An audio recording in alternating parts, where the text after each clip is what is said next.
Hello, welcome to Inside Out with myself, Junior Badila. Today we have a special guest who is joining us today. He's joining us from Zimbabwe, really. He's special to us because he's a strategist, he's a political and social advocate for change and youth empowerment in Zimbabwe. He's someone who is part of the diaspora as well, because he plays quite crucial role in advocating for diaspora in Zimbabwe Parliament. He's one of the youngest Zimbabwean parliamentary. He's sitting in Parliament for the constituency of Emakhandeni Luveve. Let us invite Honorable Discent Bajila. Hello, sir. It's an honor to have you on Inside Out. How are you doing today? I'm doing fine. Thank you so much for having me. And I hope you're also doing fine. I'm doing fine, thank you. Honorable, for those who may not know you well, can you describe yourself on your own word? It's a very difficult task, but I would say that Discent Bajila is the Member of Parliament for Emakhandeni Luveve Constituency in the Republic of Zimbabwe. Having come to Parliament in 2023 after a very difficult election that I came tops despite the hardship. I have been in politics for a number of years. I think this is my 20th year now in politics. Wow. And I've seen quite a lot in terms of the Zimbabwean politics. But also I've spent some time outside the country, lived in South Africa for 5 years. So my connection with the Zimbabwean diaspora is as such. Currently in Parliament, I serve in the committees on health and childcare, ICT, postal and courier services, as well as public service, labor and social welfare. I've said to myself, I serve in the committees that look after people from birth to death. Everybody needs their health from birth to death. Everybody needs social welfare from birth to death. And everybody needs ICTs from birth to death. So that's who I am, and that's where I locate myself.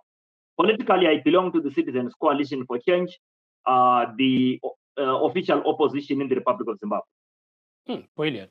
So before we dive into all the perspectives, what made you go back to Zimbabwe after spending some time abroad? Well, I was in the diaspora, but I was unhappy being there. I always wished that there is a lot of things to be done back home, and I could put my shoulder to the weight. In 2018, I had so much hope that we were going to achieve political change in Zimbabwe. I left South Africa specifically to participate in the political campaigns of the 2018 election. The outcomes did not favor what I anticipated, but I thought that it's not the right time to go back to South Africa. And that then meant that I would stay in Zimbabwe and I would be on the trenches for as long as it will take. Oh, brilliant. You mentioned you sit in a different committees there within a parliament in Zimbabwe.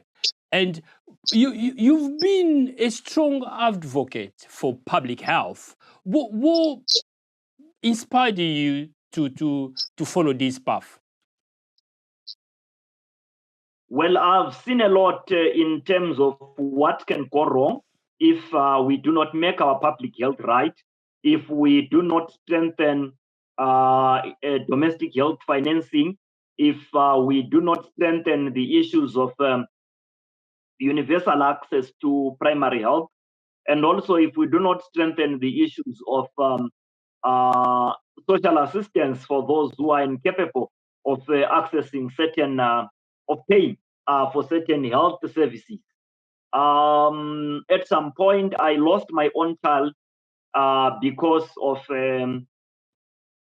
mishaps within the health service delivery.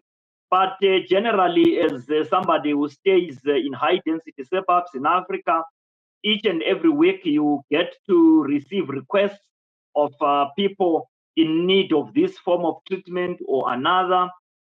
You also receive requests of people needing burial assistance for this cause of death or another. So it's an issue that I live with, and I believe that we have got the capacity as Zimbabwe to resolve these issues, and that is why I've been so much active on matters of public health. Effectively, we've seen you active in Emakhandeni Luveve. You've around population. You always interact with local people in different aspects in terms of social aspect and youth empowerment as well. We've seen you going to school, inspiring young people. But in terms of the public health and social care, what changed so far? The coalition for citizen change have brought so far for your constituency of Emakhandeni Luveve? Well, much of the health issues, what I can say, work in progress. The challenge with health is that it is a social issue, and therefore, as long as people are interacting, they will interact in and outside the constituency. But what I've done is that I've realized that there is what are called community health workers. Community health workers are very essential to health service delivery in my community, and hence we have tried to establish means by which we can continue to inspire them, we can continue to motivate them to go to work. Because currently, due to challenges in domestic health financing, they are doing unpaid work, yet they do door-to-door service, dropping immunization to our children and vaccination on certain child killer diseases. So that's one thing that I have kept my interaction with community health workers high, and I've been raising their issues. I still hope that we will have a breakthrough and get them some form of payment. As we speak right now, we are preparing for World Health Worker Week, which is during the first week of April. We want to honor health workers in our constituency because of the great work that they do, but for minimum payment. We have been waiting for constituency development funds from government, of which part of it we wish to channel to the health sector. The constituency has got 2 public health clinics and 1 private clinic. And we wish that we could do more in these areas, resources permitting. We've got a lot of people living with disabilities who may need such items as wheelchairs. But what we've currently been focusing on is that at least at primary health level, when people get into our hospitals, they must be able to get basic medicines. They must be able to get basic painkillers and basic treatments assistance such as bandages and so forth. Those are the focal areas that we have been working on, and we're looking forward to delivering more during the course of this year. Effectively, Honorable, the public health and social care are much more founded by international donor. We know that now with a cutting head for most of the donor like UK, USA affecting vulnerable people. Do you think that there is enough budget from the national budget to cover the cost? It's not enough. Zimbabwe is a signatory to the Abuja Declaration. The Abuja Declaration is basically a commitment by African states to allocate 15% or more of their national budgets annually to health issues. But the Zimbabwean government, while it is a signatory to this Abuja agreement, has not owned up. So that means that we are having challenges. The Republic of Zimbabwe, in statistics and information we get from the Ministry of Health, requires 17 million US dollars every month to procure basic drugs. Unfortunately, the Treasury has allocated about 44 million US dollars for the entire year when we need 17 US dollars for a month. This means that we only have enough funds for drugs to carry us for 2.5 months as a country. And it's evident that the resources that are being allocated towards health are not enough. Treasury needs to do better. We also have introduced new taxes such as sugar tax, such as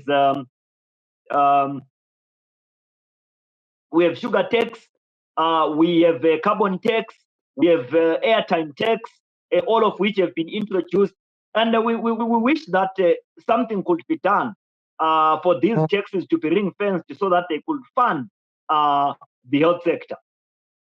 Yeah, but 26 million deficit. So you need 70 million, but you're only receiving 44 million from the national budget, national public treasure. But how do you do to cover the deficit of 26 million? It's not 26. It's bigger than that because we need 17 million a month. But we got 44 million for the year. So 17 as in 17, not 70. Oh, no, 70. Brilliant. There is another pressing issue from Emakhandeni Luveve. Sorry, excuse me. Like the population, more young people are going abroad, like yourself, you former member of the Diaspora. And young people at the age of working, they, as many African countries, like in Zimbabwe, they are going abroad, like in South Africa, in Namibia, to look for a job. Do you think this is a pressing issue as well in Emakhandeni? What do you do yourself as a former member of Diaspora to convince young people to stay at home and contribute to the national growth?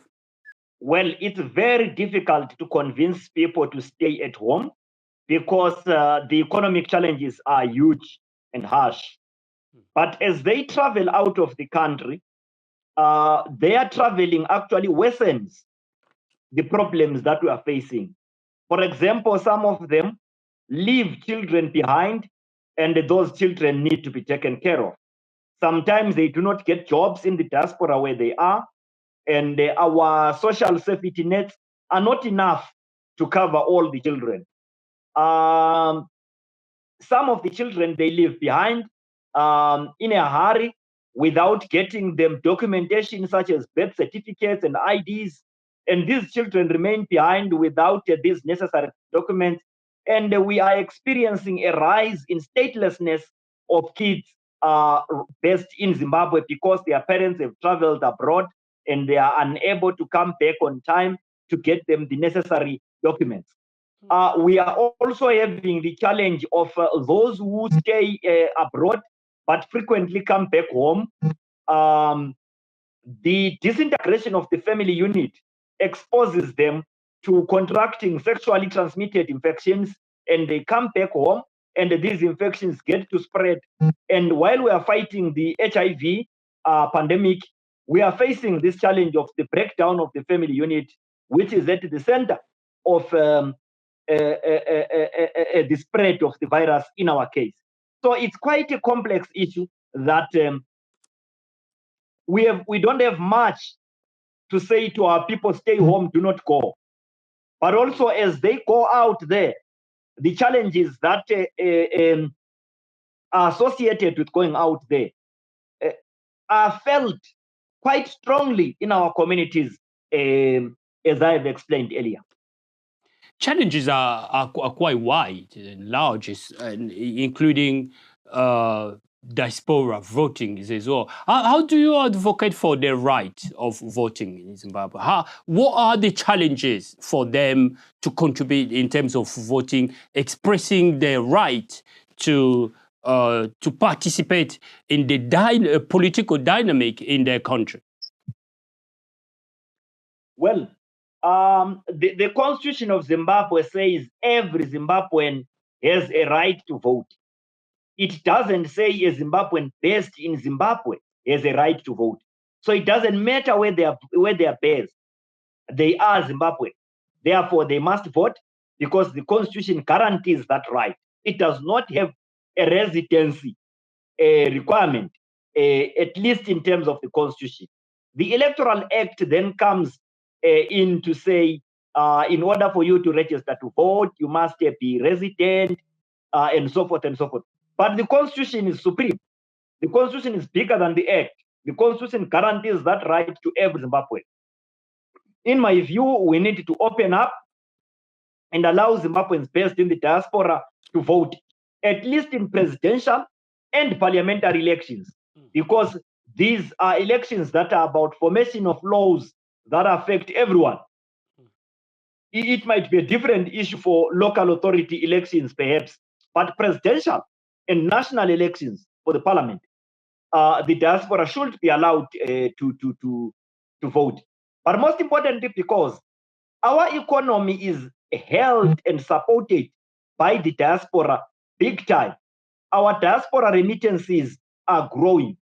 It is the diaspora that is buying houses. It is the diaspora that is taking care of the medical bills of senior citizens and even children. It is the diaspora that is sending money for school fees and so forth and so forth. We can't continue to say these people who have put their shoulder to the weight to the weight of national development should be excluded from voting. It is unjust and it is improper. That is why I'm part of the fight for the diaspora vote campaign. Effectively, Zimbabwe is the top 15 country in terms of remittance sent in Africa. That's according to the World Bank. So they have to, as you said, contribute to have a say in the political dynamic in the country because they contribute into the growth, economic innovation in Zimbabwe, and helping family and involved in business. Are there political barriers for their right, political right? Yes, there are political issues associated with the diaspora vote. The biggest one is that the ruling party ZANU-PF feels that because of sanctions, because of travel bans for some of its members and its leadership, they will be unable to campaign in the diaspora. If they are unable to campaign in the diaspora, it will give them problems. We have also come up to say, okay, let us extend diaspora vote to Zimbabweans based on the African continent. Because throughout the African continent, any Zimbabwean politician can go there to campaign. They are still objecting to that. And in my view, it's the first step out. We need to start at that point of extending diaspora vote to the African diaspora. And then we will move, once we have seen that it works, to everyone else in everywhere in the diaspora. But let's start with those in the diaspora. The ruling party feels that it's improper because they will not be able to campaign. They are scapegoat, or they're hidden behind the fact that our elections are constituency based. So somebody must be resident at a particular constituency, which is geographic, and it's inside the country. Some of us have argued that, look, we can have a diaspora constituency. The diaspora itself is a constituency because these are our people. We have got African countries such as Angola, such as Malawi, that have got diaspora constituencies. And countries such as Mozambique, that include Zimbabwe itself as a diaspora constituency. Zimbabweans of Mozambican origin actually vote in Mozambican elections in Zimbabwe. There are Mozambican polling stations inside the Republic of Zimbabwe. And Zimbabwe needs to be able to do so. Zimbabwe needs to have polling stations in South Africa, polling stations in Zambia, in Botswana, in Benin, in Algeria, in Nigeria, in Ghana, and so forth and so forth. Because we've got our people who are resident there and we can establish them as a diaspora constituency. But the fact that our constituency, our elections that are constituency based, is being abused by the ruling party to deny the diaspora the right to vote.